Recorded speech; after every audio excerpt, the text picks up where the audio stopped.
So I went a little curry crazy, and tonight is gonna have to be grilled vegetables. I need a lighter fare, and I've been eating vegetables. I've been a vegetarian almost my entire life. As long as I've been cooking my own food very young, I've been eating vegetables, and I always hear this idea that it's impossible to find healthy food in the U.S. And I don't think that that's accurate. I know that there are some places where, yes, it is harder, but typically one of the reasons that people end up having to eat crap food is because they work too much. And, you know, some of the jobs that pay the lowest also demand the most from you. So it's not simply that the food is bad, it's also the lifestyle doesn't allow people in lower social economic conditions to invest the time in cooking healthy food. And also, you always hear, like, especially Americans who go abroad and they say things like, the food here is so healthy, I could eat whatever I wanted to. That is straight up a lie. A lie. You can get fat anywhere. One of the reasons, though, that junk food appeals to us is because we have an emotional connection. So when you go to a new place, a lot of times you're not going to like that junk food. It's just not what you grew up with. And without that emotional connection, junk food doesn't taste as good. It just doesn't. Like, it doesn't matter if the place is known for having very healthy food. The potato chips are still going to be bad for you. And you might not even like the flavored potato chips because it's not what you're used to. So I always want to push back on that. As a vegetarian, I can tell you it is possible to eat mostly vegetables in the U.S. I've spent most of my life doing that.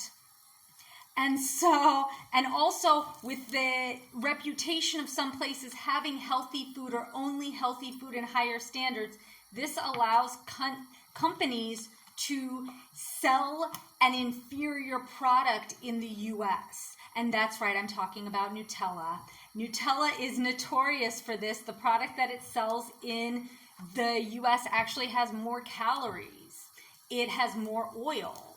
It does not have as many hazelnuts. But they use the reputation of the food of their country, of the idea of the cuisine of their country to sell an inferior product. The Nutella in Europe is healthier, and you hear that and you think, oh, well, because I should eat more Nutella. It doesn't put the onus on Nutella. It needs to stop being Nutella is healthy in Europe and being like Nutella is not very good in the U.S. I'm sorry, I know I'm a renegade for saying that. It's a controversial hot take, but even Kinder, until I had it in Italy, I thought Kinder was like the worst chocolate. Really, the Kinder that they sell in the U.S. is really not very good. And because they sell it with inferior products and they can get away with it because of the reputation of their country having a healthy cuisine. So no, it's no more Nutella is good in Italy or it's better in this country, and now it needs to be Nutella is garbage in the U.S. Hear me now, Nutella, send the good stuff. Don't send the garbage. Why would you do that? Because they don't have to, I guess. But even though I'm not doing pasta tonight, I thought I would go ahead and read a classic poem. And this is by a poet named William Carlos Williams. And he was a writer, very interesting figure. He was from a Latin American background. I believe that one of his parents was from Puerto Rico. I'm not sure about the other. But he was a physician and also a master poet. He's one of the greats. He received a Pulitzer posthumously, so he really knew what he was doing.